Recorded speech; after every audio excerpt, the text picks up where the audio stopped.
A very good evening to all of you present here.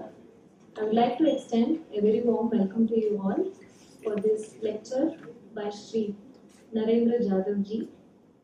First and foremost, I welcome our speaker and the guest of today's function, Dr. Narendra Jadhvaniji, for accepting our request and being the lecture. I request our beloved Principal, Dr. K. Mallikarjuna Babu sir, to kindly welcome him with a bouquet.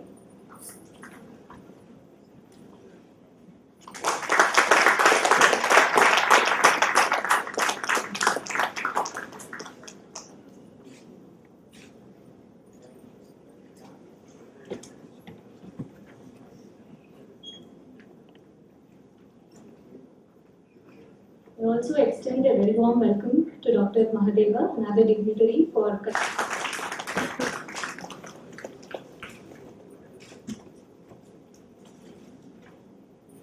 At this point, I would like to extend a very warm welcome to the head of the departments of various departments, other colleagues of mine. A warm welcome to you all.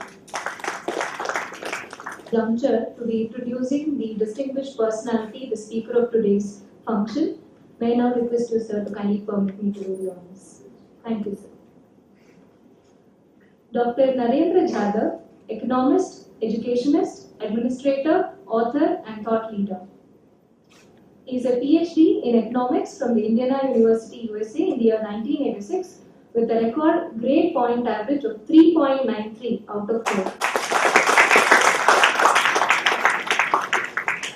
His current assignments include: he is serving as the professor in the Durgabai Deshmukh Chair in Social Development, Equity and Human Security, Council for Social Development, New Delhi. He is the Emeritus Professor of Public Policy, MIT School of Government, Pune. He is the Chairman, RBI History Advisory Committee, Reserve Bank of India, Mumbai. Some of his previous assignments include a member of the Planning Commission, which was chaired by Dr. Manmohan Singh, with Sri Montek Singh Ahluwalia as the Deputy Chairman. As a member of the Planning Commission, Dr. Jadhav's sectoral responsibilities included education, labor employment, skill development, sports and youth affairs. Dr. Narendra Jadhav has also served as a member, National Advisory Council, chaired by Srimati Sonia Gandhi. Dr. Jadhav has made significant contributions to the deliberations of the National Advisory Council. He has also served as the Vice Chancellor of University of Pune, the largest traditional university in India with more than 7 lakh students. Under his leadership, a metamorphic transformation of the university was brought about, making it dynamic, vibrant, socially conscious, and indeed a modern state university, which is now also the most favored destination for the foreign students coming to India. 45% of the foreign students coming to India study in this university. He was also the economic advisor for Reserve Bank and IMF, Afghanistan and Ethiopia. He has served in the Reserve Bank for 31 years, taking voluntary retirement in October 2008 from the position of Principal Advisor and Chief Economist. In the RBI, Dr. Jadhav steered a team of 120 career economists and played a significant role in macroeconomic policy making in India, especially after the macroeconomic crisis in 1991. He has worked for 4.5 years at the International Monetary Fund, first as advisor to Executive Director for India and briefly as a consultant to the Independent Evaluation Office of the IMF. He has also worked as the Chief Economic Counselor for Afghanistan and earlier and also as an advisor for the government of Ethiopia. In addition to 31 major official reports, Dr. Jadhav's following books on economics are standard source of reference for students, researchers and financial analysts. I would like to mention a few: Monetary Policy, Financial Stability and Central Banking India, Re-Emerging India, A Global Perspective, Governors Speak, Challenges to Indian Banking, Competition, Globalization and Financial Markets. He has been a very prolific writer and he has authored books in 3 languages, Marathi, English and Hindi. He has written or edited 36 books, 13 in Marathi, 18 in English and 5 in Hindi, and has 300 research papers and articles to his credit, besides 31 official reports on a range of public policy issues in India. Dr. Jadhav is accoladed with several awards. I will be mentioning a few here. Dr. Jadhav is a recipient of as many as 67 national and international awards for his contributions to the field of economics, education, literature, culture and social work. These include 4 honorary doctorates in literature degrees and the title of the Commander of the Order of Academic Palms by the government of France. Well, I must say that this is a very brief introduction that I could give of Sri Narendra Jadhav. So may I now request you to kindly take over.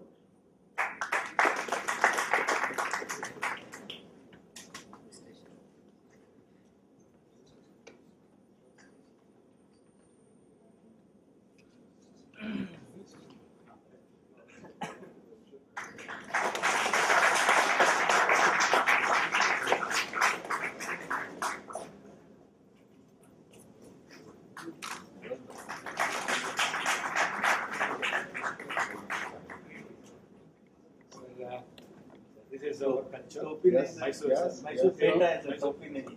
Now he is used to. He is used to now. Yeah.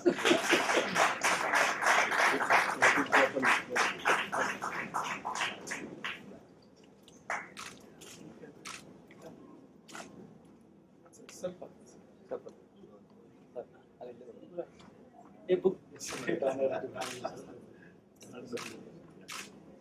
Proud occasion for all of us. We are enjoying. Very happy. Very. Sir, Kodi, sir. Kodi.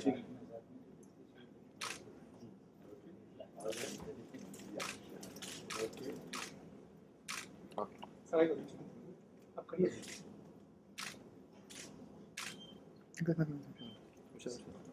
From right now, it's a great honor, proud privilege, and I am one among you, blessed to awaiting to hear Sanmanya Sri Narendra Jadhvaniji.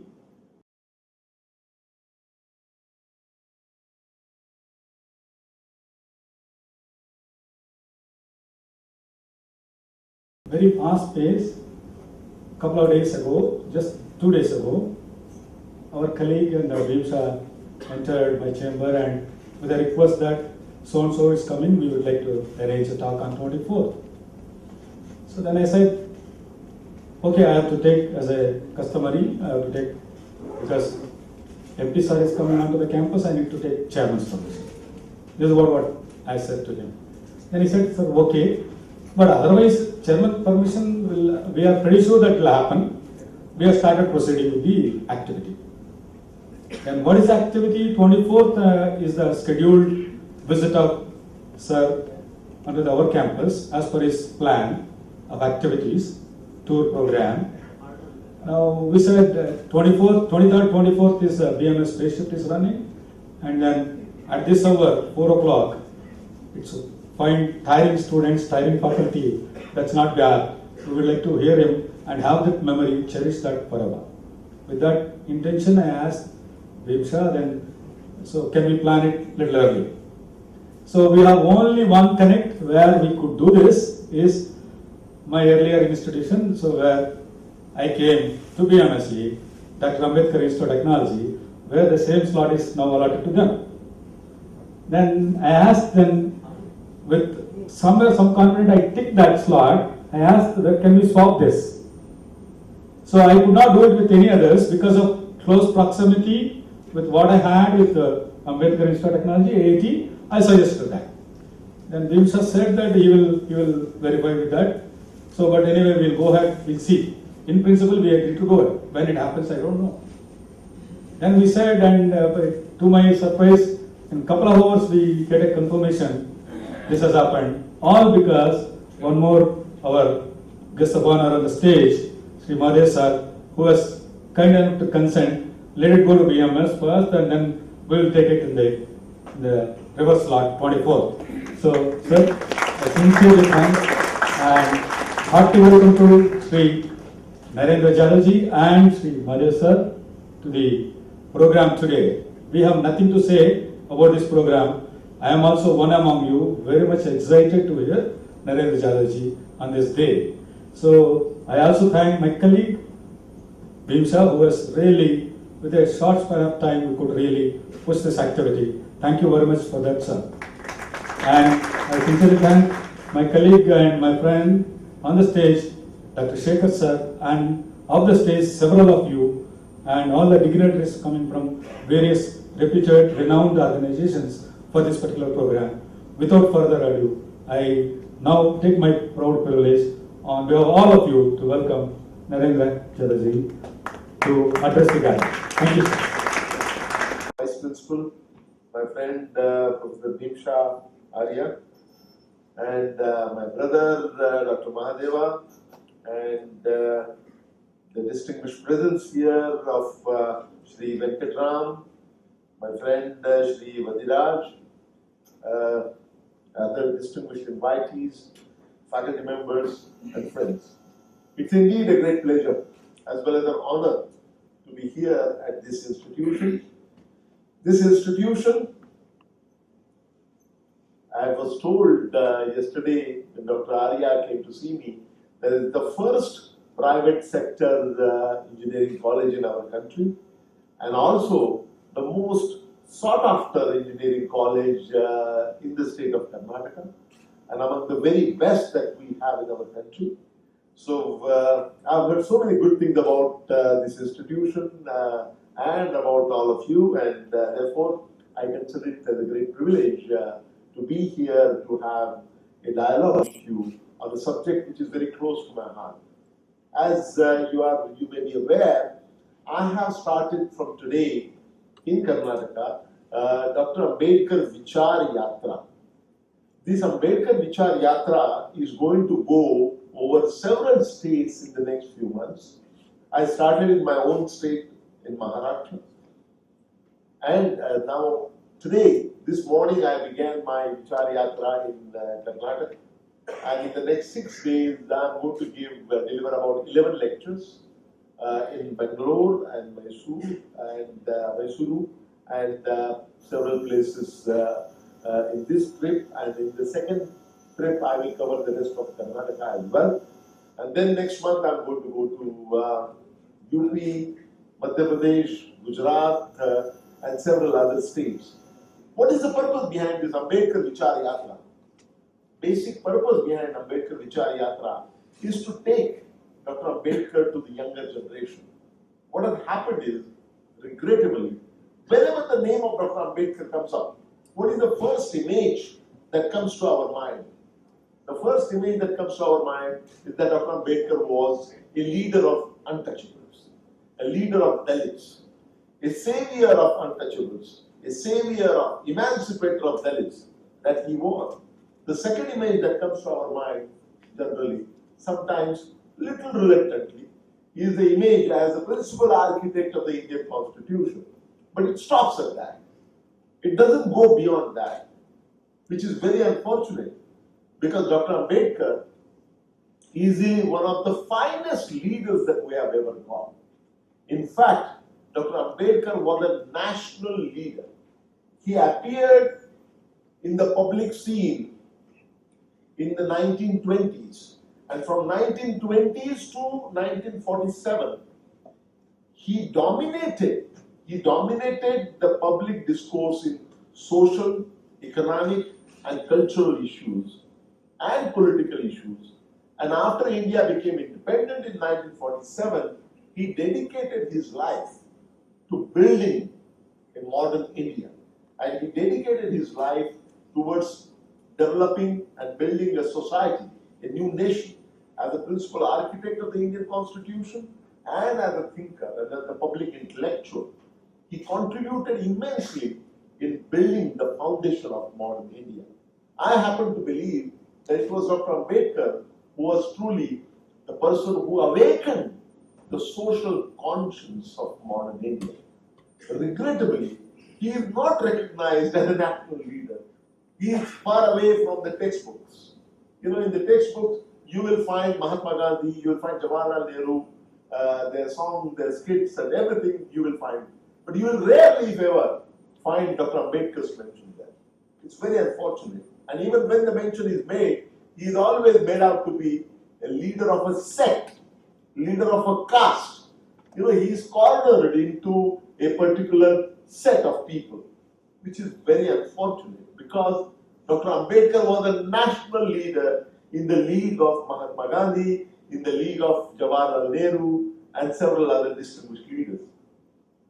In fact, when the state of Karnataka was being formed in the then Mumbai Provincial Assembly, when the debate on the creation of Karnataka state was going on, it was Dr. Ambedkar who said there that we are all first, we are Indians in the end, and we are none other than Indians in the interregnum. So we are always Indians first, Indians at the end, and we are, even in between, we are nothing else but Indians. So here was a person who always, in everything that Dr. Ambedkar did, was keeping in front of him, keeping in view the national picture. He was not only leader of Dalits. Of course, he was a great emancipator. Of course, he was a great savior of downtrodden. But he was not confined to that role alone. He was truly a national leader, and that is what I'm going to talk about. I want to let the younger generation understand the enormity of the contribution that Dr. Ambedkar has made to our nation building. That is going to be the focal point of my talk today. Dr. Ambedkar, as we all know, came from a very modest family. He was born in a Dalit family. The word Dalit has come on later. Earlier they used to call depressed classes, then it changed to untouchables, then depressed classes, and then scheduled caste, and Dalit, they are interchangeable now. As you are aware, today, every sixth person in the world is from India. And in India, every sixth person is a former untouchable. Dr. Ambedkar came from that strata of society. Having come from that strata of society, on the basis of sheer back-breaking hard work, Dr. Ambedkar achieved distinction in terms of education. In 1913, he went abroad. His entire saga of his life story is extremely inspiring. It's a story of great courage, great effort, and monumental kind of achievements. Although he was humiliated every step of the way, that still did not make him bitter. He was truly a nationalist person and a nationalist leader. So early on, after finishing his education in Mumbai, after getting his BA degree from Elphinstone College in Mumbai, he went abroad with the help of Maharaja Sayajiraja Gaikwad of Baroda state. And later he also took help from Shahu Maharaj of Kolhapur princely state. And these kings were very benevolent kind of kings, and they helped him. So when he went abroad on the scholarship from Sayajirao Gaikwad, Maharaja of Baroda, first he did Masters in Economics at Columbia University in the United States. The year was 1915. Then 1917 he did his PhD also in economics. Then he went to England, and while in England, he registered himself for Doctor of Science also in economics. And after doing that, while doing Doctor of Science, working on Doctor of Science, he also registered and finished his degree of law. So he got barrister's degree also. So he was essentially, Dr. Ambedkar, although he had many degrees, essentially Dr. Ambedkar was an economist by training. Out of the 4 big degrees, 3 of them were in economics. The master's degree was in economics, PhD degree was in economics, and Doctor of Science degree in economics. Let me make a little provocative statement. I'm going to make many provocative statements in this speech. The first important statement that I want to make, and with all the responsibility, is that who was the greatest economist of our country? I'm not talking about Chanakya, I'm talking about modern day times. You know, most people would say Amartya Singh. I'm an economist myself, and I say this with the responsibility that the all-time greatest economist of our country was Dr. Babasaheb Ambedkar. Period. Nobody was. Don't waste your time in applauding. Just listen. Please, just listen. So Dr. Ambedkar was more highly educated than any economist in our country. Plus, he entered into areas and applied the economic dimensions, discovered the economic dimensions to social system in our country. Nobody, including Amartya Sen until this day. Have you ever seen Amartya Sen doing, although he talks so much about social sector, he's a great economist. I have nothing personally against him. What I'm saying is that after talking about so much about social sector, you will not find Professor Amartya Sen talking about the caste. It was Dr. Ambedkar who studied for the first time the economic dimensions of social maladies in our country, like caste system and untouchability. That is what makes him all-time great, at least to my mind, as an economist. So Dr. Ambedkar was the finest economist. What is his contribution as an economist? You know, there are several things that he wrote, but his 2 dissertations, his dissertation for PhD and his dissertation for Doctor of Science, both of them are very, very distinctive. When he wrote his dissertation about for his PhD degree at Columbia University in the United States, he talked about, the title of his dissertation was Evolution of Provincial Finances in British India. What was he talking about? This looks like a historical review or subject like that, which is not much relevant today. No, it is not. It is very relevant today. Let me explain. Basically, what Dr. Ambedkar did was, during the period from 1800 to 1910, I believe, for about a 100-year period, he critically reviewed the financial relationship between British central government and British provinces. We call them states now. In the British Raj, they used to be called provinces. So basically, he was talking about center-state financial relationship. And that was the first time anybody had written on center-state financial relations. And then he also talks about, after reviewing how the center-state relationship has evolved, he talks about how they should have been or how they should be. And that is relevant even today. How is it relevant? Everybody must have heard, of late you have heard the Honorable Prime Minister Narendra Modi talking about cooperative federalism. What does that mean? That means a specific kind of relationship between center and state. You must have heard about Finance Commission. In our country, every 5 years, there is a new Finance Commission appointed. What is the job of the Finance Commission? Basically, the job of the Finance Commission, there is a pool of divisible resources. So money which is collected through tax and non-tax revenue. The issue is, how do we divide the money, the kitty of divisible resources, how do we divide them between center and state? How much should the center keep for themselves, and how much should it pass on to states? And what should be the broad principles? What should be the broad principles governing that division? Those are the recommendations that the Finance Commissions made. First of all, the provision about Finance Commission was made by Dr. Ambedkar in the Constitution. And what you will be surprised to know, that for the 14 Finance Commissions which have been appointed and those who have submitted reports so far, out of the 14 Finance Commission, most of these reports recognize the basic source of reference, the basic point of departure, the basic point in terms of the principles and the framework, the basic point of departure for all these reports happens to be Dr. Ambedkar's PhD dissertation. Regrettably, we know about Finance Commission, but we do not know that the father of Finance Commission was Dr. Ambedkar and his seminal work which was done while doing his PhD. Let's talk about his other dissertation, Doctor of Science dissertation. The subject of that dissertation was the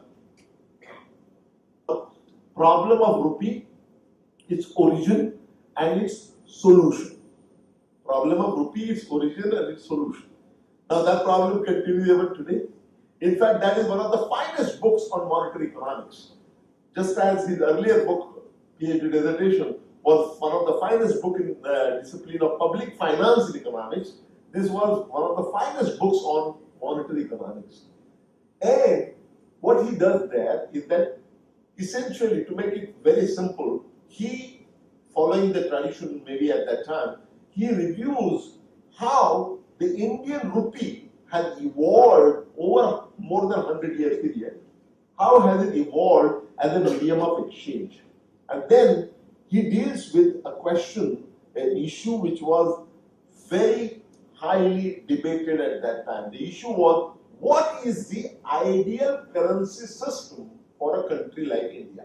For a developing country like India, what should be the ideal currency system? At that time, there were two alternatives which were being debated.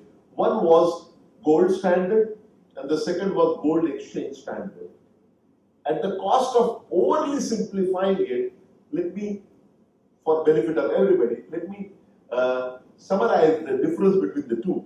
In the gold standard, this is a highly simplified version. Gold standard means gold itself is used as a medium of exchange. Gold coins can be used as a medium of exchange.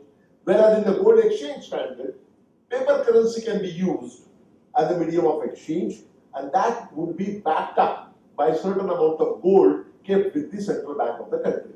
That can be rough and really different between the two.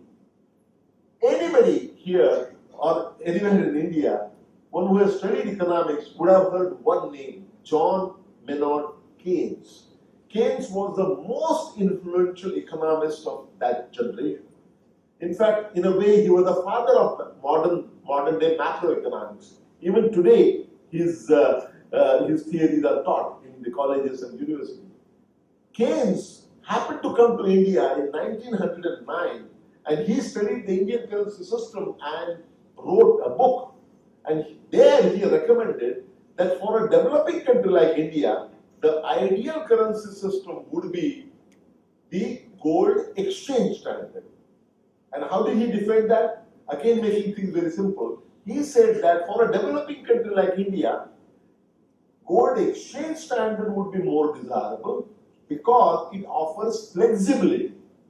The governments do not have undue restriction on issuing currency, and this comes in handy.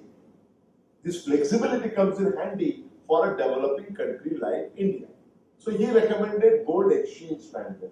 When Keynes recommended that, you can imagine every small Tom, Dick and Harry in India recommended the gold exchange standard for India. One person opposed it. That person was young and dynamic BHIMRAO RAMJI AMBEDKAR, who had just returned with all this big degree. And he opposed it, and he wrote several articles on that subject and said that for a country like India, he agreed that gold exchange standard offers flexibility, but he emphasized, and this is very important, the gold exchange standard, while it offers flexibility, flexibility itself is a double-edged weapon. It can be good or it can be bad. It is good, as Keynes was saying, because it does not impose undue restrictions on the authorities to issue currency. But at the same time, he pointed out that gold flexibility can be very bad because if the governments are irresponsible, then what would happen? Then there can be a relentless expansion of liquidity, and that relentless expansion, unbridled, relentless expansion of liquidity would mean too much money would be chasing too few goods, and the result would be inflation. And inflation, he argued, the language was different, but he basically argued that inflation, in modern day times, people like to argue that inflation is the most iniquitous form of taxation. It is a form of taxation because it hurts the poor the most. That's why it is bad, it is undesirable. So he pointed out that if we go for gold exchange standard, the flexibility can be misused and there can be high inflation which will hurt poor the most. Again, nobody paid any attention, nobody listened to his sage advice then. Later on, he wrote several papers and something very interesting happened.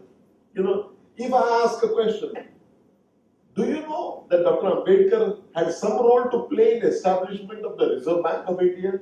People would start laughing. You know, I spent my whole life in RBI, and I don't mind telling you one of the incidents that took place.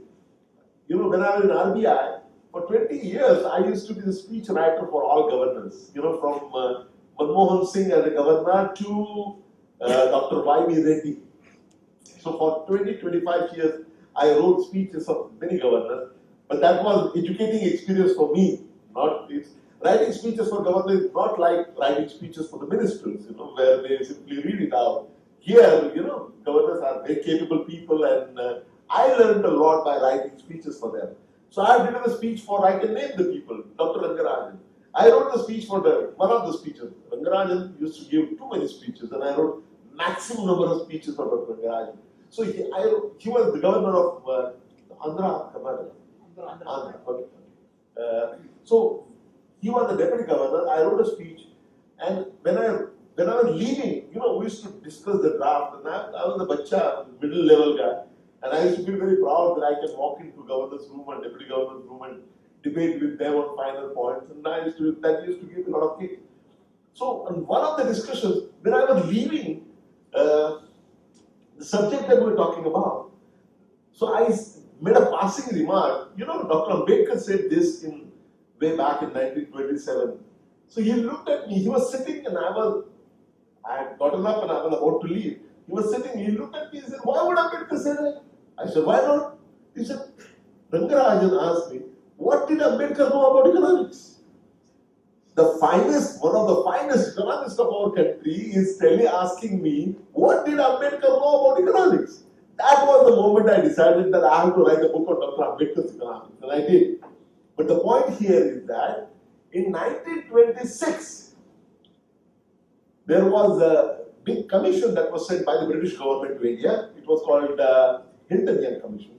Their job was to develop a framework for establishing central bank for the country called the Reserve Bank of India.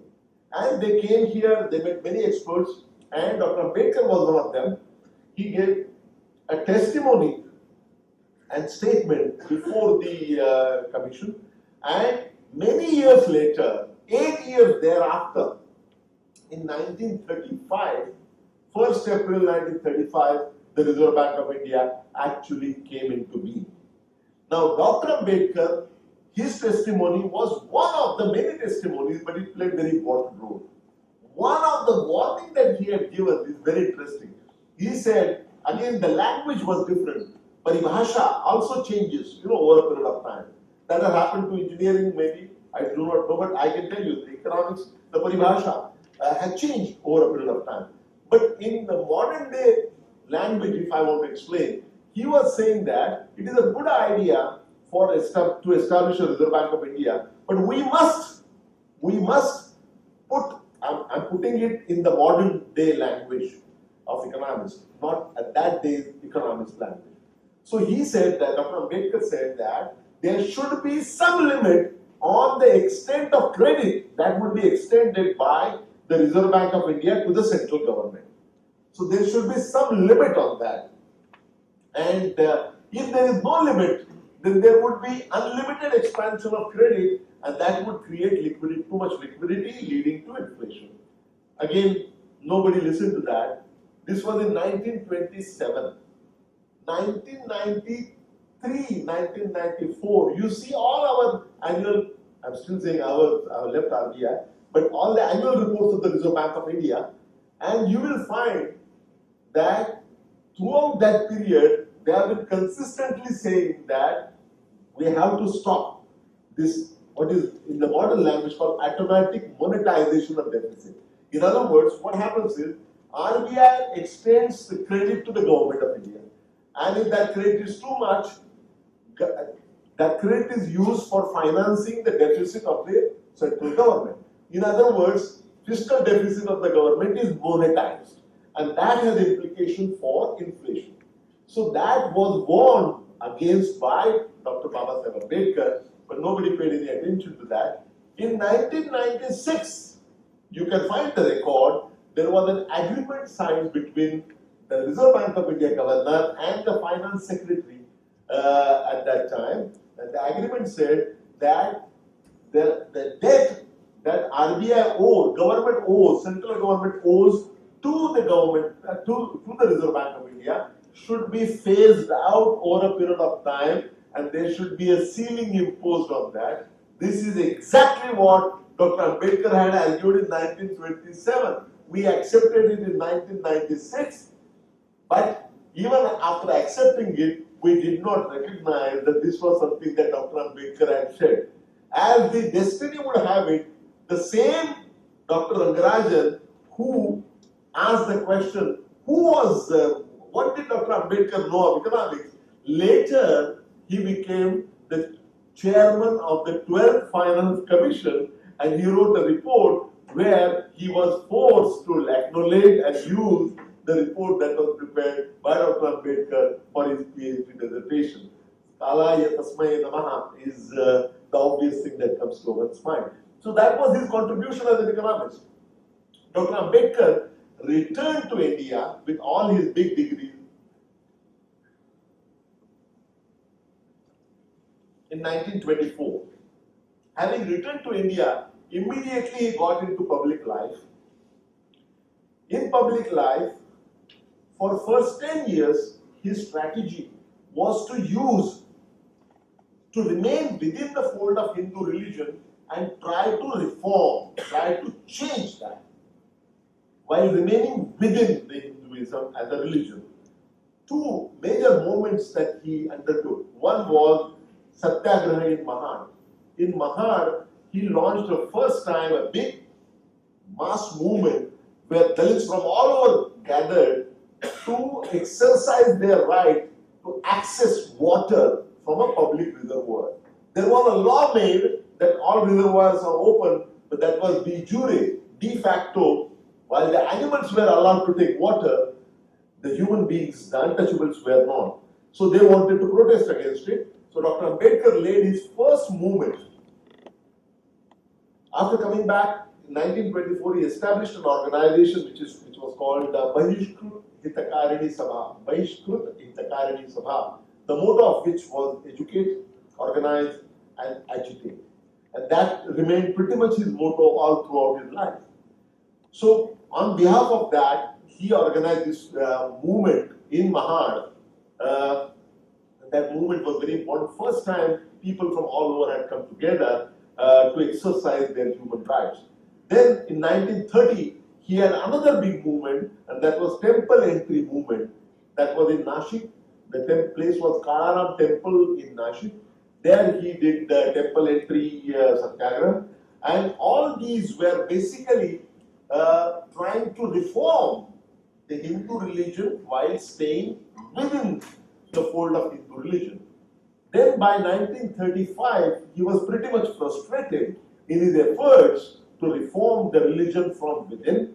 So what he did was, he made an announcement in 1935. He said that I was born as a Hindu untouchable. That was not in my hands, but I'm not going to die as a Hindu. This was the announcement that he made in 1935. Now, this announcement really shook the entire country. There he was saying that I'm going to give up Hinduism and take up another religion. And he did not do that immediately. For 21 years thereafter, from 1935 to 1956, he studied all the religions, and having studied all, he became an authority on comparative religion, really. And by the end of his life, he died on 6th of December 1956. 50 days before that, on 14th October 1956, he did a massive conversion from Hinduism to Buddhism. He did it himself, and then he administered the conversion on about 700,000 of his followers. The place was Nagpur, and the conversion took place there. At that time, a lot of people talk about conversions even today. And they say that conversions have happened all over the world. And even today, we sometimes hear the words about Gharwapsi and all that. These conversions are different from the conversions that Dr. Ambedkar did or showed the leadership for in 1956. What is the difference? Every big conversion in our country or in the world has always taken place either under the pressure of sword or under the pressure of gun or by some monetary or financial incentives. The only conversion, only mass conversion that has taken place in the history of world, please show me another example, that on one man's word, 700,000 people relinquish one religion and get into another religion without any pressure, voluntarily, and without any promise which is monetary or financial. There is no parallel in the human history as far as I know. So that historic thing Dr. Ambedkar did at the end of his life. Let's go back to where we started from. So first 10 years, during those 10 years, there came a point when in 1930, there was government of India announced that they are going to hold round table conferences in England to discuss the problem about the future constitution of India. And they invited leaders from all parties, or there were not many political parties, but all the thought leaders and everybody was invited. Even the princely states representatives were invited. So there was a big, massive gathering in London. which was inaugurated by the king himself, and the Prime Minister, Ramsay MacDonald, was the chairman of that. King George V inaugurated. For that first roundtable conference, Congress party, for some reason, as a part of their relationship with the government, had said no, that we do not want to join the roundtable conference. So they had boycotted the first roundtable conference. Dr. Ambedkar was chosen, and that was a big break that he got. Dr. Ambedkar was chosen to represent the untouchables of our country. So he went there for that conference and made very thought-provoking speeches, and that got worldwide attention, which also reached Mahatma Gandhi. So Mahatma Gandhi, in the meantime, had a change of heart. Congress party changed their strategy, and then they decided to join the discussions of the second roundtable conference.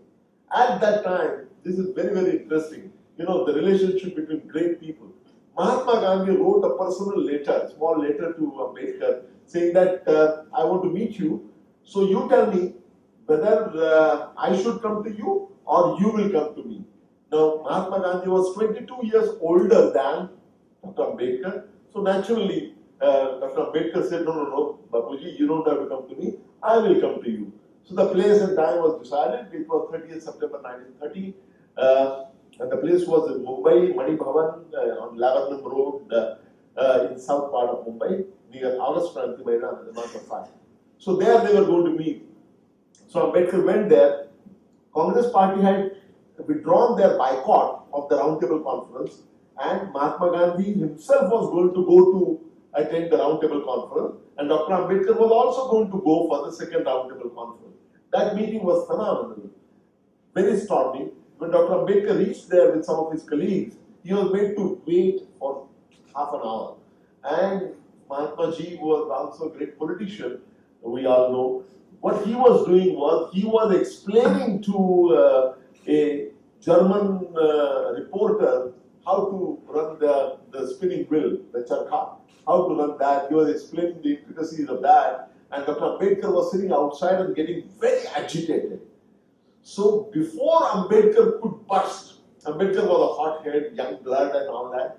So he was very agitated. But fortunately before he burst out, he was called in. So as he went in, the opening line of Dr. Ambedkar, Mahatma Gandhi was, Dr. Ambedkar, I have been told that you have been speaking against me and you have been writing against me.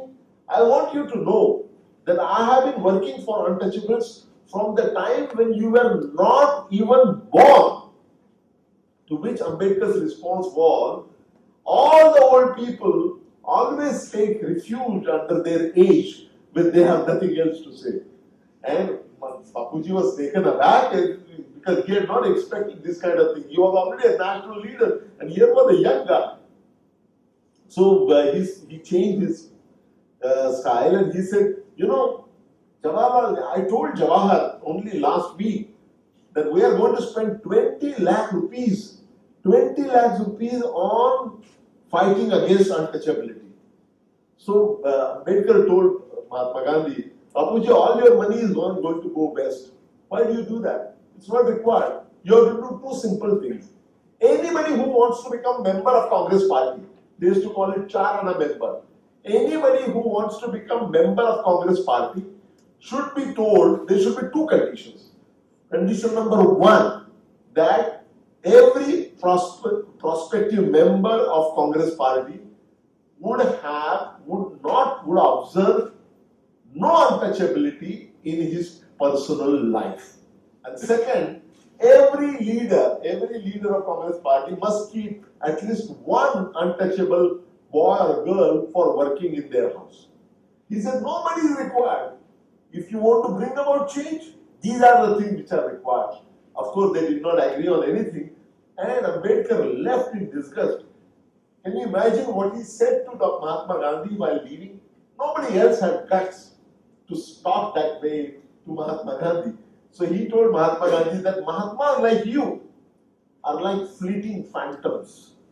They only raise the dust, but not the level. Nobody else could have said that to Mahatma Gandhi. And Dr. Ambedkar left. Then they met and they came facing each other in the roundtable conference, the second roundtable conference that year in London. And there you have to read the debate between them directly. You know, nobody else can, you cannot imagine the way Dr. Ambedkar spoke against Mahatma Gandhi and how Mahatma Gandhi spoke against Dr. Ambedkar. Unbelievable. They fought like street fighters, you know. They used the street language to each other in presence of the British Prime Minister and the entire world. This is all recorded. So it's nobody's imagination. Unbelievable. Unbelievable. That is something that I'm not going to reproduce. I want you to see that. Two things, however, I want to add. Do you know that even Mahatma Gandhi did not believe that Dr. Ambedkar was untouchable? You know the kind of mindset that we have? This is written by Mahatma Gandhi's secretary. There was a senior person called Mohan Bhai, the name eludes me a little bit, Mahadev Bhai Desai. Mahadev Bhai Desai was a close colleague of Bapuji, who used to be secretary, confidant, and he used to keep notes. And he has written a book which is called Mahadev Desai's Diaries. Please take a look at it. There he says that in that meeting, after Ambedkar left, you know, Mahadev Bhai Desai had the advantage of age.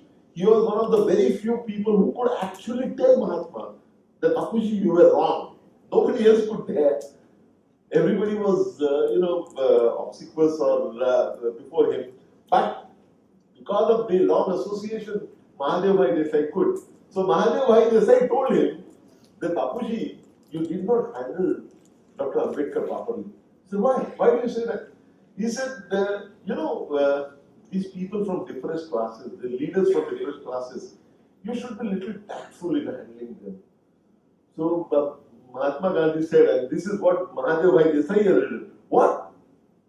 I don't believe Ambedkar is a person from depressed classes. Is he untouchable? How can an untouchable like him be so brilliant? I always thought that he was some benevolent Brahmin who is very kind and therefore working for the untouchable.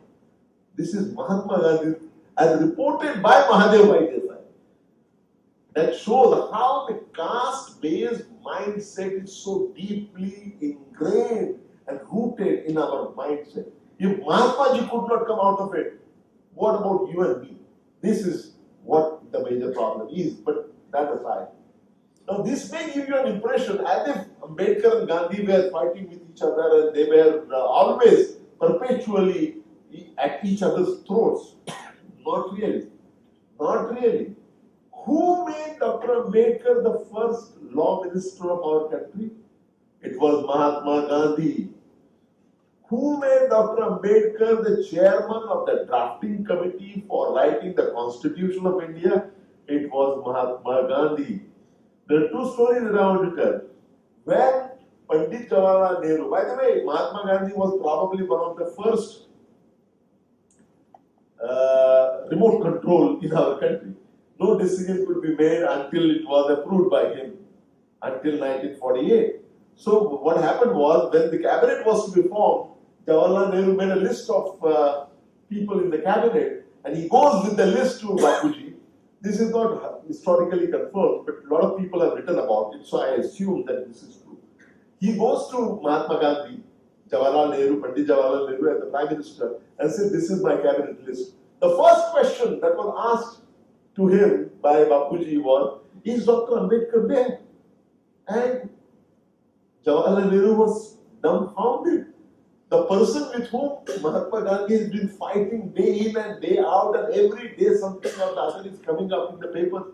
And Bapuji is asking, is Ambedkar there? So he said, no. Bapuji gave the list back to him without taking a look at the list and said, if Ambedkar is not there, I don't want to see the other names.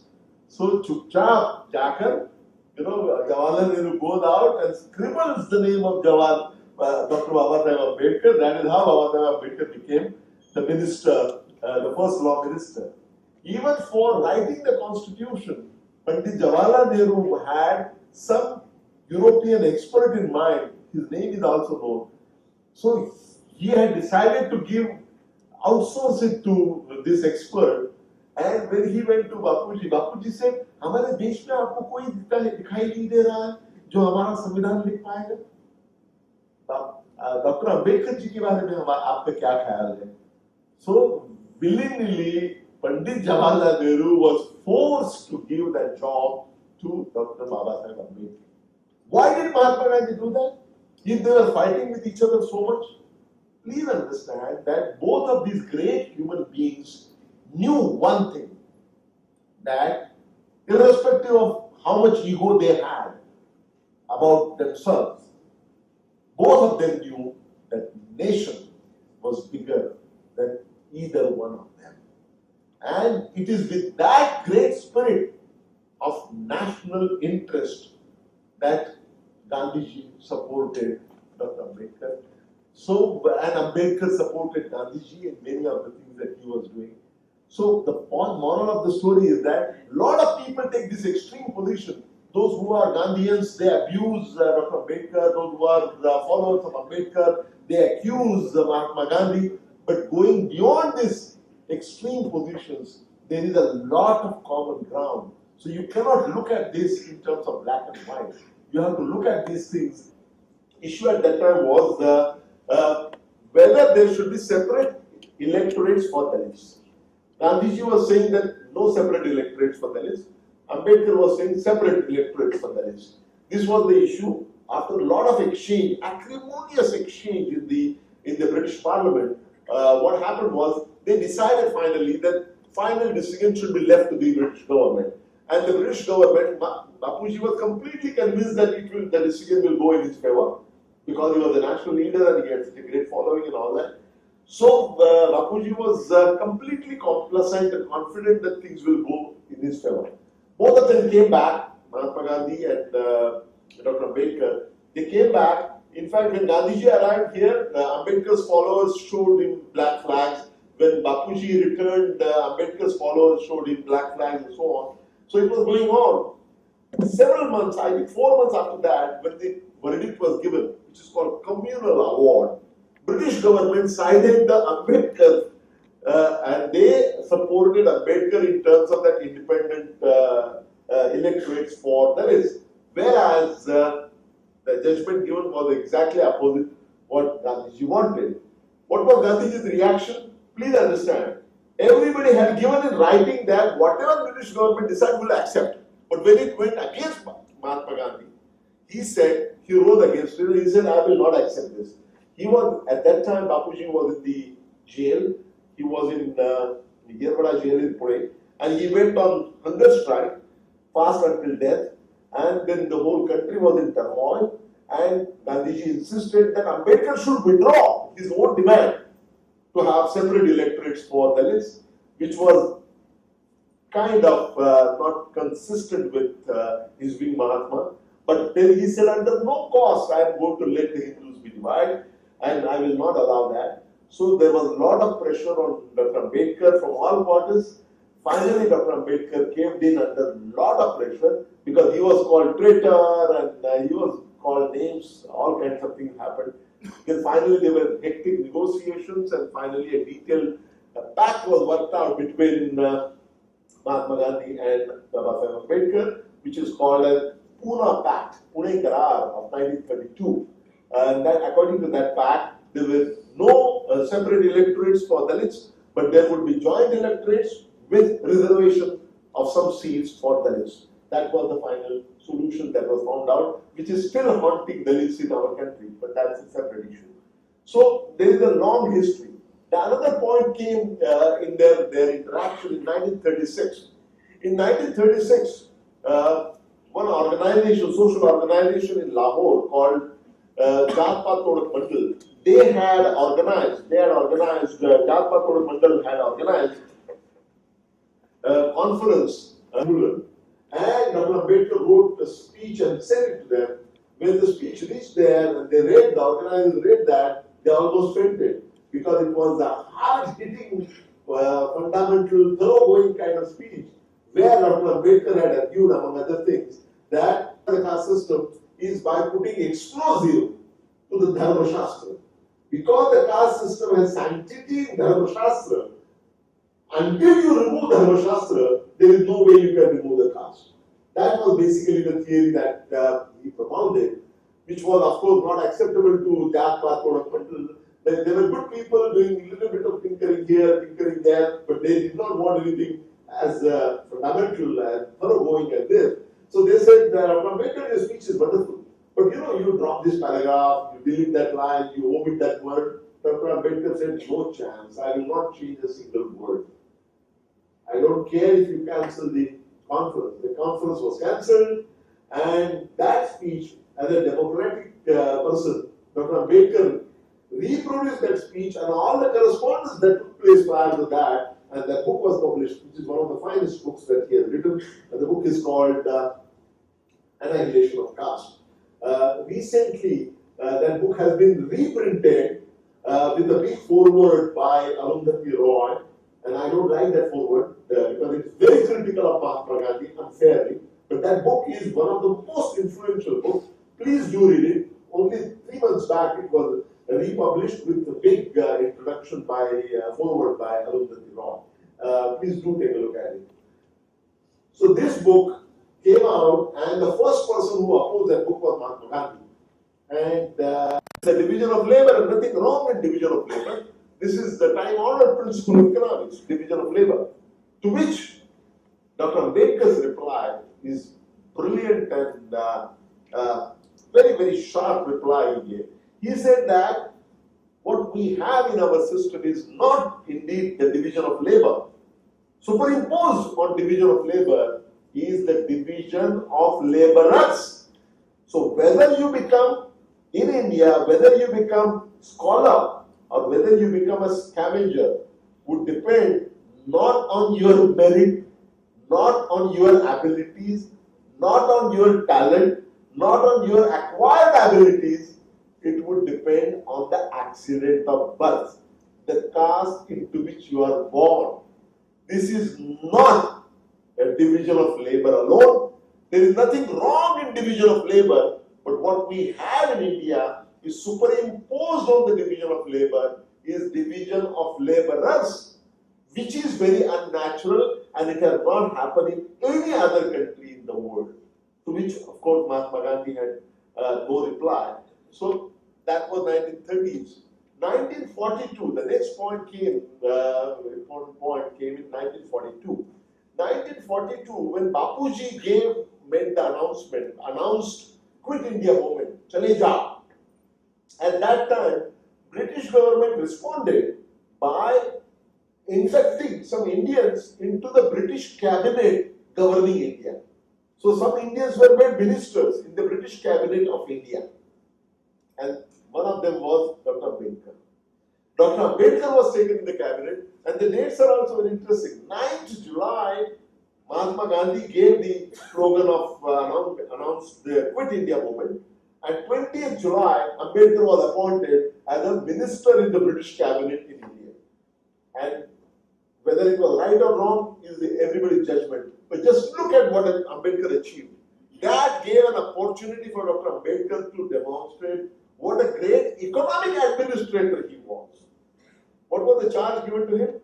He had the following charge. He had labor, employment, skill development. Then he had energy in terms of electricity. He had water management. He had public works department, and he had minerals department. Now, these things together are 15 ministries right now. But that time, all of this was considered one, and he was called labor member. You know, like planning commission members, although they were ministers rank, we were called members. So, members of the Viceroy Executive Council. It was not called cabinet, it was called Viceroy's Executive Council. And Ambedkar as a labor member with all these charges. What did he achieve? You will be amazed. Because each one of those things you know, but you do not know that the father of that was Dr. Ambedkar. Take the case of employment exchanges. Who established the employment exchanges in our country? First time, it was Dr. Babasaheb Ambedkar. Who reduced the work hours from 12 hours per day to 8 hours per day? It was Dr. Ambedkar. What we call about labor welfare measures about housing, about insurance, about so many safety and security. The beginning of all the labor welfare measures were made by Dr. Ambedkar as a minister in the British cabinet. Even so much that the maternity leave for lady workers, industrial workers, the first move was made by Dr. Ambedkar in 1943-1944 when he was a minister in the British cabinet. Same thing about water management. Central Water Commission, which is functional even today, was established by Dr. Ambedkar. The reconciliation mechanism between the government, labor, and the employers was established by Dr. Ambedkar. There can be a number of examples. Skill development, we are talking so much about skill. The first ever skill development program in our country was conceived and formulated and delivered by Dr. Baba Saheb Ambedkar. We know all that, but we do not know that these are the things which are associated with Dr. Baba Saheb Ambedkar. That is the fortunate part. Then on, in 1947, Dr. Ambedkar became the first minister, first law minister after India became independent, and he also simultaneously became member of the Constituent Assembly, which was designated with the task of writing the constitution of our country. I want to urge all of you that these Constituent Assembly debates are available in 7 big volumes. In my opinion, the whole wisdom of our nation is there in those 7 volumes. 295 people who were the best minds in our country, all the leaders and the best minds, they were there in the Constituent Assembly and they discussed the future of our country, shape and form that country should take. It's incredible. It's a treasure trove that it should be compulsory reading for everybody who claims himself or herself to be an Indian, I think. So, Dr. Ambedkar initially was not taken into Constituent Assembly. He was not allowed. The Congress party blocked him and made sure that he does not get elected to Constituent Assembly from Mumbai province. But Dr. Ambedkar had a counter strategy. What he did was, he got elected to Constituent Assembly from Bengal, and that too on the support of Muslim League. Somehow he managed to scrape in. But after getting into Constituent Assembly, when he gave the first ever speech in the Constituent Assembly, it was so stunning, so brilliant, that Congress party started rethinking about Dr. Ambedkar and they realized his worth. That was the period when Dr. Ambedkar was made the first law minister of our country, as well as he was taken on the drafting committee, and then the drafting committee made him the chairman of the drafting committee. What is his contribution in the Constitution? We are aware, many of you are aware that of late, in the last 4 or 5 years, some people have raised question mark about Dr. Ambedkar's contribution, even in Constitution. Arun Chaudhary, for example, wrote a book called Worshipping False Gods, where he says that Constitution was prepared by so many people put together, and all those decisions were privately made by the Congress party. So what is the big deal? What has Dr. Ambedkar done? I will tell you what he has done. Dr. Ambedkar, this is recognized by the members of the drafting committee and also by the chairman of the drafting committee, Dr. Rajendra Prasad, who later became the president of our country. 2 things. One is that in the drafting committee there were 7 people, and 2 of them were perpetually ill. One of them was abroad, one of them died, and others had no time. So it has been documented by P.T. Krishnamachari, who was a member later period, that willingly the entire responsibility of drafting fell only on the shoulders of Dr. Ambedkar, because others were away or not well or not attending for whatever reason. The entire responsibility, his own health was failing. Still, he did the back-breaking work to write the Constitution. But more important than writing the draft, there were people helping.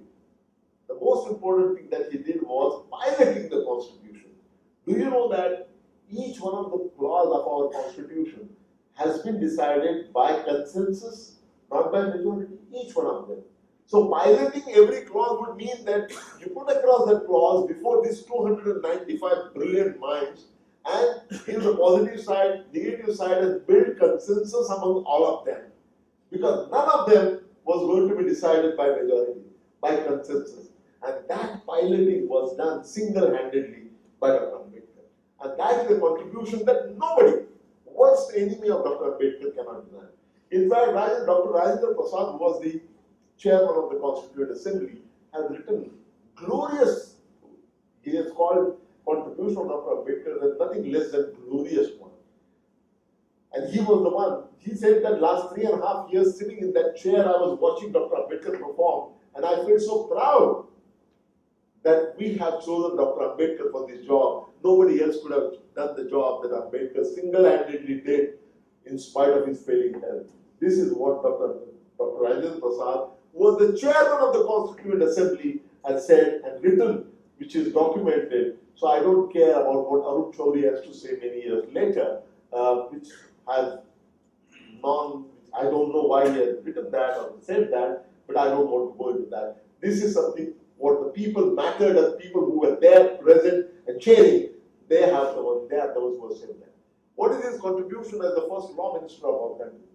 Many, but there is one very, very controversial thing that he did and fought for it, and that was Hindu Code Bill.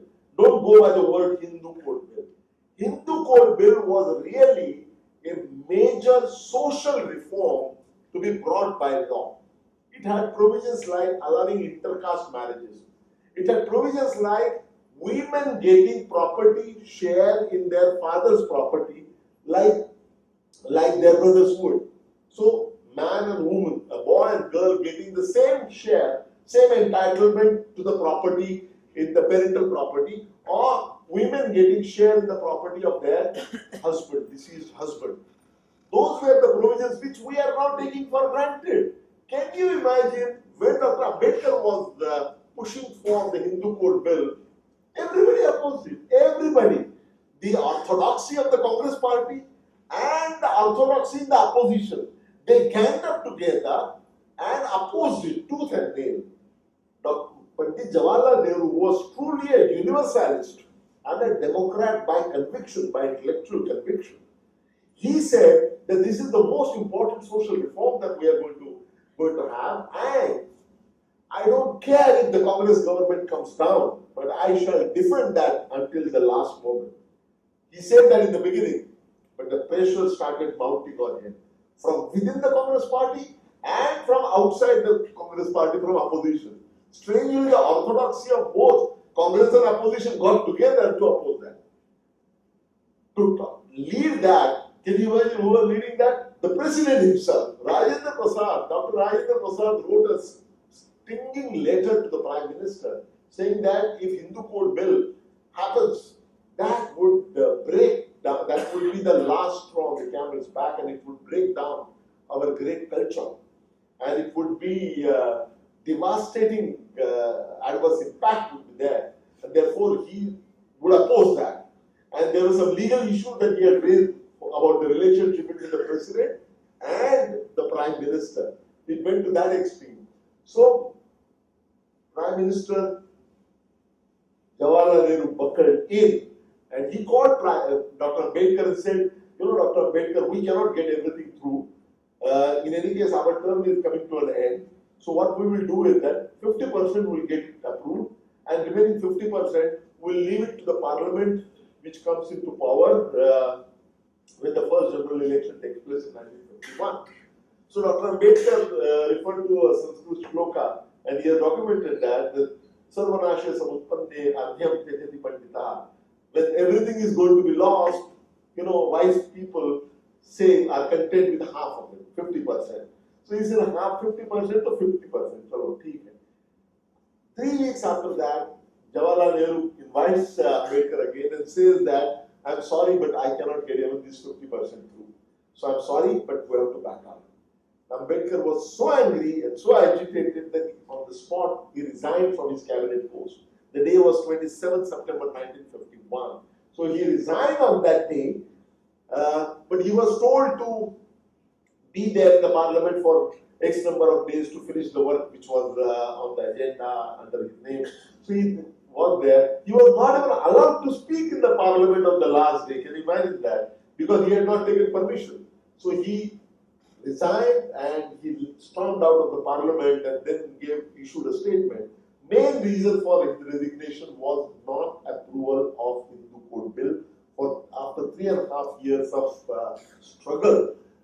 And here is a very important point. Everything that Dr. Ambedkar was fighting for had happened afterwards. It was just that he was so much ahead of time, others couldn't see it that way at that point. And everything that he was saying had happened. Within 10-15 years, each one of the things that Dr. Ambedkar was fighting for has happened. And he looked at that Hindu Code Bill as the first step towards the common civil law.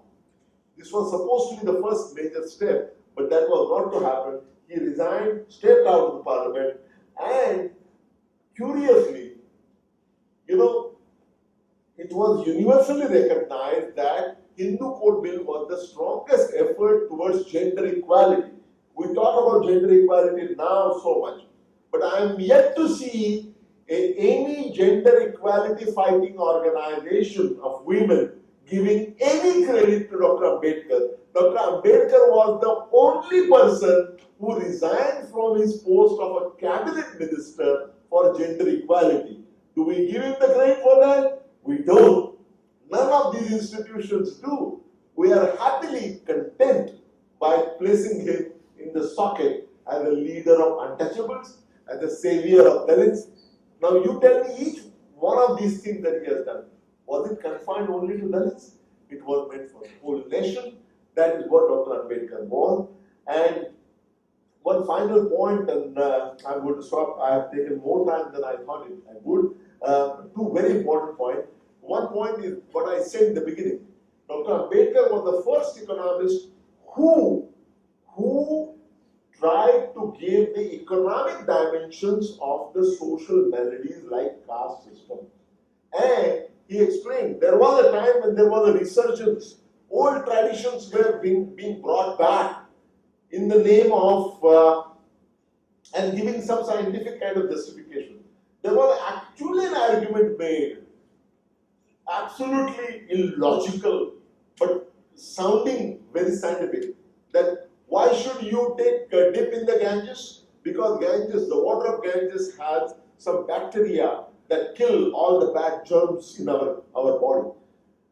That is what is the purpose. Why should we put a pigtail? Because it was argued, and this is documented, that it creates an electromagnetic field around your head. During that period, Dr. Ambedkar was the first one who analyzed the caste system, the economic dimensions, to show for the first time how the caste system has done irreparable damage to our economic growth and economic development. And we are still suffering from that, and that is the cause that in many ways, I represent right now. So, if the caste system has done irreparable damage to our economic growth, and our economic growth, we are today the fastest growing country in the world, but there is no way we can maintain our high growth potential unless the growth becomes inclusive. So growth has to be inclusive. This was the kind of argument with different languages. It was Dr. Ambedkar who made. That is why I place him even one step above Amartya Sen as an economist. The final argument that I want to make, this is completely different argument. This is, you see, in 1955, there was a Fazal Ali Commission report about linguistic reorganization of states. So the idea was to reorganize different states in our country on the basis of language. So the report came. This was the final year of Dr. Ambedkar, 1956, December he died. 1955 the report came. He was already tired, not well, but the report could not make him sit quiet. The report had the basic principle was one language, one state. One language, one state. Looks very simple, logical and appealing. Ambedkar said, no, this is wrong. It should not be one language, one state. It should be one state, one language. What is the difference? It looks the same. One state, one language, as Ambedkar was saying, or one language, one state. Ambedkar was the one who pointed out that if we go for one language, one state, what would happen is that in the north part of India, there would be fewer number of large states because Hindi is big there. And in South India, we will have many small states, large number of states which would be small in size. So North India would have fewer number of states which would be larger in size, and South India would have many number of states, a large number of states, but they would all be small. And this would create a rift between North versus South. Just imagine the vision. He said that you cannot have that. You have to have smaller states, but based on one state, one language. So same language, there can be many states using economic resource based as the criteria and not language alone. If you do that, North would be many, small but small number of large states. South will have large number of small states. That would create a rift between North and South. He in fact said that in addition to Delhi, there should be one capital in South. Can you imagine that? Bangalore was not big, so he said Hyderabad should be the capital in the South. And he meant that. And he gave plans about which states must be divided. And all of that, almost all of that has happened. He said Central Province and Berar should be divided, has been done. Central Province, which was a very big one, Madhya Pradesh and Chhattisgarh. He said Bihar should be divided. It has been done, Bihar and Jharkhand. Both of these things happened in 2002. Do you know he had decided, he had drawn pictures and shown that Uttar Pradesh should be divided into 3 parts. That movement sometimes comes forward but then dies out, but that is bound to happen sooner or later. So whatever he has said and happened, it is just that we have taken time to understand the enormity of his thinking and accept that. All of this is again national.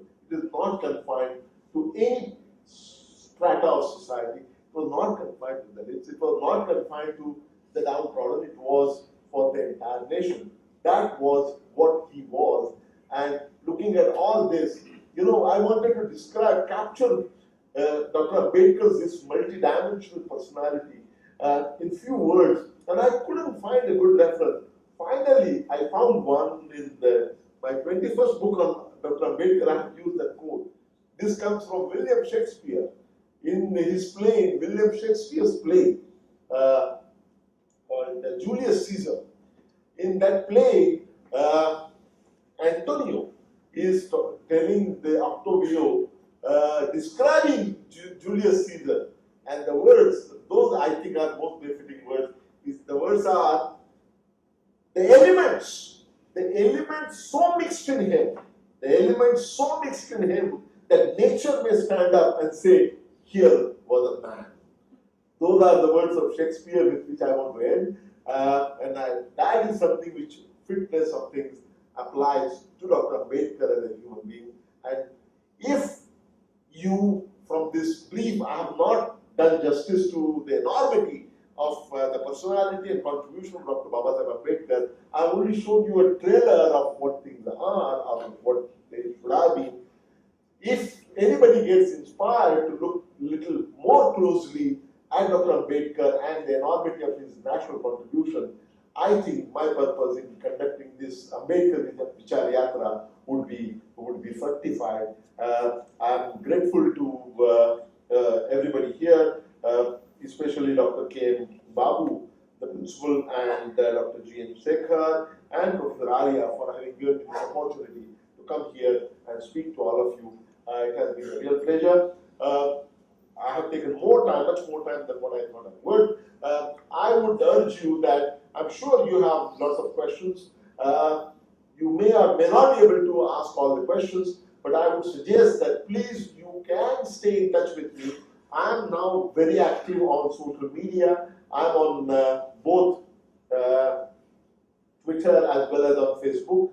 In fact, I have an electronics engineer who is working as my executive assistant, who has made me active on social media. So you can always stay in touch with me. On Twitter, my handle is @Dr. Jadhav, and Facebook, you can look at Narendra Jadhvaniji and you will get it should be easily possible to locate. So please feel free to stay in touch with me. Time to time, in fact, I have started conducting Facebook Live chat Facebook Live.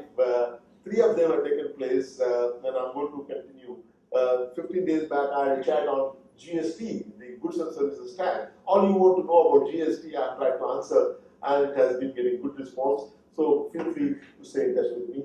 I want to thank all of you for your patient hearing, and I hope this inspires you to look at this closely.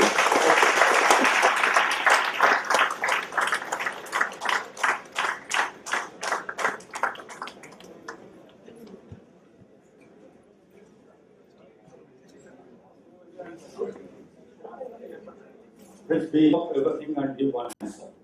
Anybody would like to have a question, please raise and go ahead and ask. Any question?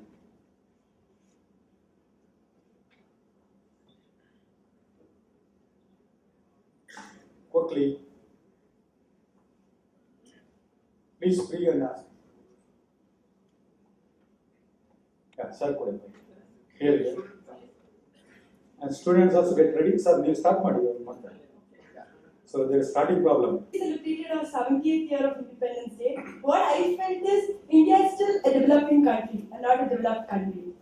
I felt might be reservation is playing a major role and a pivot role because general students are not getting categorizing students on basis of caste plays a major role for admissions in getting good colleges like BMS or else RB or else any or any major colleges. What would you give suggestion for these types of things? Thank you. Next question, please. Thank you. Though the Constitution was written with such a eminent people, why it has undergone such a huge amendments, about 122 amendments, in the span of 50 years? Thank you, sir. Next question. The question is, why is the law system so slow in India? And Law system, sir. Judiciary. I just want to know how long would money be still a mode of exchange? Sorry? How long money would still be a mode of exchange? Money would exchange. A mode of exchange. Next one. Quickly, please. Yep. Sir, thank you very much for your great words and time. My question is, myself, Apramesh from MTech Machine Design. My question is simple. When you are reading about the reservation system, what was his actual goals and whether his goals were fulfilled or not? Thank you. Next one. Next one. Quick. Anybody? Yeah, here this one. Thank you, sir. Myself, I am Dr. Chandrasekhar, Department of Mathematics. So I wanted to know the division of natural resources between states. I think AMBEDKAR has given a lot of views on that. Thank you. Next, this side. Quick. We'll take another 2 more and end with Sir Maria sir. Last question will be yours. My name is Samyak Darshan and even you had talked about that Make in India and concept. Yeah. Thank you. Next one. Next one. Anybody? Yeah. Dixit sir. Ravishankar Dixit. Sir, you're talking about reservation electoral. I'm not very separate electorate. I'm not very clear about what that is. And if that is so, do you think it's a good idea? Like whether, which idea was better? Not to have electoral reservation or to have Next, here, anybody? Anybody? Last one before we go to Madhav sir. Last question, anybody? In the crowd? Yeah. Last, anybody? No? So, Madhav sir. 2 questions, which is now being under active consideration of the national government in the interest of everybody. Well, sir.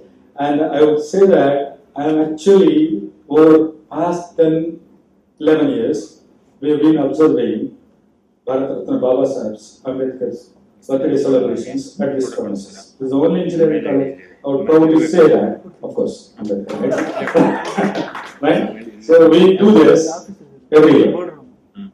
And every year we get to know about this nationalist leader, right? Very dear son of Mother India. But we have never gone into these kind of insights what you have given today. And the very picture perfect things. So I would say that. That's the reason which I just wanted to give a standing ovation, but they did already. So this is a great thing which I feel. My question is, sir, not connected to this today's session or any other things which you have expressed, and you have the caliber to really dream about India. What is in your own vision? What India want to be? How it would like to be? How you would like to see India? What is your just message to the youth here? We are sitting, standing, or doing everything as a guardians of the youth sitting in this particular premises. India has a large shape of youth. What is your message to them? So I would like to really read out that from your point of view, not anybody's point of view. Now, that is one thing. And simple before I just wanted to go and sit there and listen to sir again. I would say two things. Narendra Jadhvaniji, Narendra Modi ji, Hamshakar, similar kind, right? And one more thing which you would like to see, a comparison, right? Both are very good orators, right? Pin drop silence I see, and everybody start real acknowledging, and it has come out of their own hearts. They stood up and given that stand up. I'm not exaggerating anything. Whatever you did, I am explaining it. Then next one, Baba Sahib Ambedkar, Narendra Jadhvaniji, both are economists. Just see that. Very great economists. Now today he is holding so many positions. You just go through his bio data, see. And Nirmama said in little, right? She has not read out everything because of paucity of time. And then lastly, I'll step down before I say, I've seen Baba Sahib Ambedkar handwriting. Today I got an opportunity to see his handwriting. Wonderful, sir. I really amazed. And a lot of respect to you, sir, for having come over here. And over to you for the questions. Thank you, sir. To say which is politically correct. So I'm flattered by your comments, sir, and the point that you made about the similarities between. I know, apolitical but politically correct. Okay, about the striking similarity between me and the Honorable Prime Minister. I'm aware that I'm a small person and he is the Prime Minister, but there are many similarities. And the similarities go beyond our looks. One of my friends' wife, and I go to their house every now and then. The other day, on the newspaper was there, and there was Narendra Modi's photograph. And you know what she tells her husband? अपने ज़्यादा साथ जरा उजले हो गए हैं ना. So Prime Minister Narendra Modi is fairer probably. And my daughter, when I was among other things, I also started my TV serial, and I'm an anchor person of that serial on Constitution, Indian Constitution. So there, when I was getting ready, my daughter said, first thing that you do is change your glasses. Get out of that Namo look. You don't want to have that Namo look. And I would also tell you that at one point, not only we are slightly similar in looks, and our first name is same, Narendra. Do you know something? Our middle name is also same. My middle name is Damodar, that is my father's name. His father's name was Damodar Das. But I have to recognize that he is the Prime Minister and I am an ordinary mortal. Coming to the questions, I want to thank all of you for very, very good questions. Very, very good questions. There are about 10 questions, including Dr. Babu's question. I will order them in whichever way that I can. I will have to be very brief because we have already exceeded a lot of time. But there were two questions on reservations.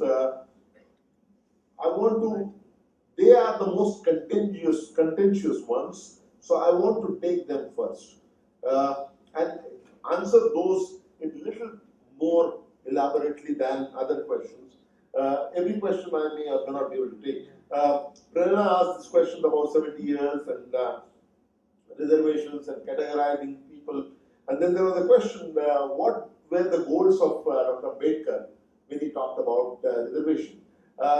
Basically, let's understand this. I gave you the example of Mahatma Gandhi, who did not, even a Mahatma, could not think about an untouchable being so brilliant. How can an untouchable be so brilliant?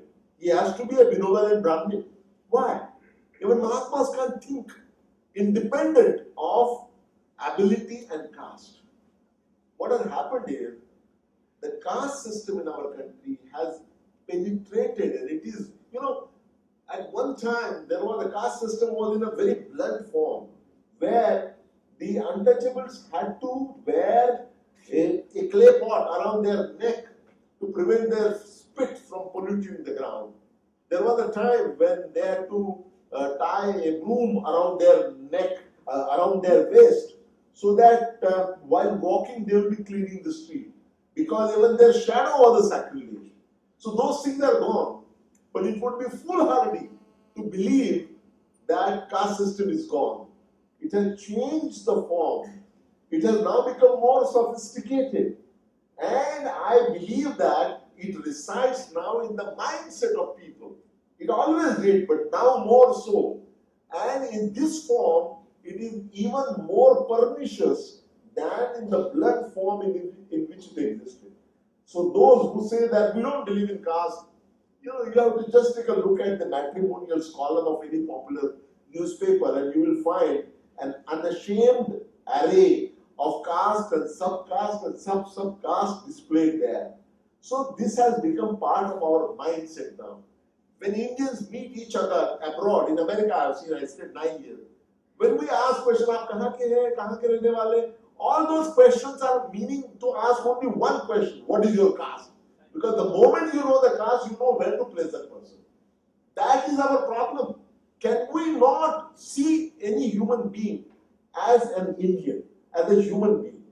We always look at that caste mindset, we have to come out. Coming to reservation, do you realize that this has such a pernicious effect on our system? What would happen? Let me make a very straight. Why do we need reservations? We need reservations because of the innate inability of our system to be just and fair. If the system is just and fair, we don't need reservation. But is the system just and fair? The answer is no. As long as the system remains just and unjust and unfair, we are going to need the reservation. That was the goal of Dr. Ambedkar, to have a protective coverage for those who are otherwise not going to be treated. I'll give you a very simple example. You will be amazed at this. In America, like we have the caste system in America, there is a color white and black problem. Somebody did a very interesting experiment. For a job advertised, they created ideal CV, ideal, fictitious, and then whole bunch of those CVs were sent. One set was with white sounding names and one set with black sounding names. Okay? For identical CV, for identical job. So you would say that if things were just and fair, everybody should have equal chance of getting it, right? Because identical CV and ideal CV, the rate of response was 64% about white and it was 18% for blacks for identical CV. What does that mean? That means that those who are sitting there making that assessment have the biases. So for identical CV, they have opted in favor of whites and against the blacks. Same thing was repeated in India in some way, and it had almost similar results. So the point is, we need reservation until our system becomes just and fair. The moment system becomes just and fair, and when everyone has an equal chance, I was asked about my vision. My vision of our nation, sir, we have, let me say this, we have such great potential that we have. One European economist has done a very interesting experiment. I'm talking too much of economics, but this is very important. What he did was, he asked himself, what is the GDP? Now, GDP is a modern concept. GDP concept came into being in around the Second World War, 1944-45, end of Second World War. He asked a very interesting question. What would be GDP of India 1,000 years back? What would be GDP of China 1,000 years back? And he has actually constructed the series 500 gaps. So he started with India in the year 1, China in year 1, India in year 500, China in year 500, India in year 1000, China in year 1000, and up to 1500. 500, 0, 1, 500, 1000, 1500, 1600, and 1700. After that, a lot of people have calculated. You know what does he find? Very interesting. First of all, he finds that India and China have always been a superpower, what we call superpower now. Again, the term is new, but they were, 100 years China would be ahead of India, number 1, India would be second. Another 150 years, India would take over and China would be second. So it went on for the entire first millennium and thereafter. What was India's share in the global production in the year 1 when the Gregorian calendar started? His number is, and again, this is not Government of India's data, not RBI data, this is by a European. From whatever limited information, there are all kinds of limits, but he tried. His numbers are, in the year 1, India's share in the global production was 31.5%. So nearly 1/3 of the global production came from India. India was slightly bigger. But what is India's share now? The worst year in India's economic history is 1991, when there was India's share in the global production came below 3%. So I asked many people one question. Why has India's share in the world production fallen so precipitously from 31.5% in year 1 to only little less than 3% in 1991? Most people, the standard answer given was, it is because of the foreign rule. Absolute nonsense. How long did the British rule us? 150 years. How can that explain the precipitous fall for 1991 years? The reason is caste system. It is based on the interpersonal relations. Why? No rocket science, very simple logic is involved in that.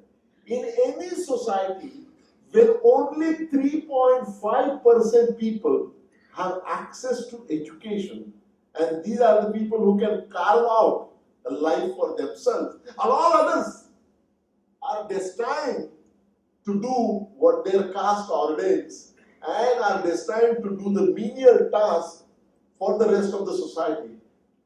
How can that society, when gene pool is so small, how can that society make a progress? And how can they sustain it? So we were growing very fast, there was the golden age and all that. But caste system has brought it all down because very limited part of people had access, say 3% or 3.5% people had access to education. All others had no access. In that, you take an integral, take an integral of all those 96.5% people from time immemorial. How many Einsteins might have been born in that?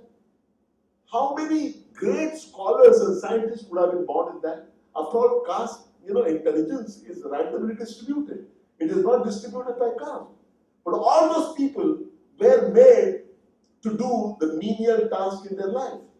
Without them realizing, they were never given opportunity. The only difference between them and others was, some people got the opportunity, rest of them did not. That explains why our growth rate had, the share in the global production has come down. And today, after 1991 until 2016, the graph, which was precipitously fallen, is going up. Why is it going up? It is because those who were outside the mainstream are coming into the mainstream. My father never went to school. I have a PhD from the United States. My father, if he had an opportunity, he would have got, I have got one PhD, he would have got 3 or 4 PhDs. How many people? And that's not exceptional, that's common. So we have done irreparable damage to ourselves by not letting majority of us the opportunities that they deserve to prove their own mettle, to contribute for themselves and for the nation. So my vision, sir, would be a country where we realize our own strength, we are able to realize our own potential, and each one of us, irrespective of caste, irrespective of religion, irrespective of sex, is having full and equal and uniform opportunity to carve out a life of dignity for themselves and contribute to the nation. And that would restore India back as the superpower where we actually should be. So that would be my vision. I'm sorry I've given a longish answer. That the other questions, why there are 122 constitutional amendments in our constitution when if the constitution was done by so many luminaries? Valid question, but 122 is not a very large number. 122 is not a very large number. It also shows our flexibility. Remember, getting a constitutional amendment done is not an easy job, and we have just now had the experience of 122nd constitutional amendment. Constitutional amendment for GST. You know, it has to be approved by both houses, and then it has to be approved by 50% of the states, and you know, it is not easy at all. Still, we have shown the right amount of flexibility, and you know, it's a middle path between a totally rigid and totally flexible kind of constitution. So 122, in my opinion, is not a very large number. There was a time when Dr. Ambedkar was agitated at the frequency of the amendments that were taking place, but then he has himself provided enough flexibility, and ultimately, you know, he gave one warning which I want to repeat here. The warning that he gave was this, that constitution by itself is not good or bad. It is the way we are using the constitution. So a good constitution in the hands of wrong people will turn out to be a very bad outcome, and a bad constitution in the hands of good people may be less damaging than otherwise. So these are the statements that he made. To my mind, I'm not a legal expert at all, but I think 122 amendments is not too large a number, and therefore that should not be objectionable. Somebody also asked a question, how long money would be medium of exchange? Money is not only medium of exchange, it is also store of value and many other functions that it performs. I don't know why you have this in mind, whether you're talking about bits and Bitcoin and other forms of currency. This is an evolving situation, but money would have to remain, as far as old timers like me think, for foreseeable future. Then there was a question about separate electorates. You know, it is difficult to say good or bad at this point of time, but at that point of time, what Dr. Ambedkar's objection was that if you have independent electorates, then it would give the best of Dalits to have an opportunity to represent themselves. If there is a joint electorate with reservation for Dalits, his apprehension was that the ruling party with the brute majority will pick up those Dalits who do not have anything to say, who are not capable. You know, those are the people who would be used for the sake of giving representation without effective representation from them. And that was proven also in 1954. I don't know whether I mentioned. In 1954, Dr. Ambedkar was defeated by a Congress candidate in a by-election in Bandara, and the fellow's qualification was 6th grade fail. Congress party wanted to demonstrate that irrespective of what degrees Dr. Ambedkar had, our candidate who is 6th grade fail can defeat you, and he did. His name was Moraskar, and this place was the by-election in Bandara, which is northeast of Maharashtra. Whether that is valid now, well, Partly yes and partly no, but that's a little bit more involved question. There's no obvious answer. Other questions, I think I will take a pass, and I would request my friends to remain in touch with me, because Make in India, for example, I'm physically not possible for me to give a big, I can give a talk on Make in India as a concept, but I can't make that in one sentence. But it's a good idea, and Make in India should also be made for India. Why is judiciary so slow in India? Now, this is something that I do not know, but I share completely the feeling that you have. In the courts, I'm told that the total number of cases which are pending are about 4 crore, and the number is rising. And right now, there's a big hot issue about non-appointments of judges at various levels. But these are the issues which are contentious and being debated upon. But I'm not a legal luminary, and I certainly am not in a position to give a definitive answer. But my impressionistic belief is that nowhere in the world, tarikh pe tarikh is the kind of system that we have. That doesn't happen anywhere in the world. That happens only here. Also, holidays for summer, they continue for judiciary here. So there are many imperfections, but I'm sure there are people who are looking at this. And when it comes to Parliament, I will of course give a more studious intervention. But right now, I only happen to share the feelings that many of you have, that judiciary is incredibly slow. I would thank all of you for all your questions. For those questions which I have not answered, your questions I'm going to answer maybe in the next few days while we are together.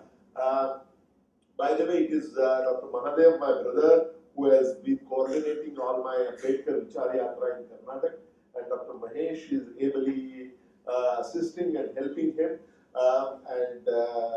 I have to say that my experience in coming here, this was the first day in Karnataka for my AMBEDKAR Vichar Yatra, and the experience has been very, very good.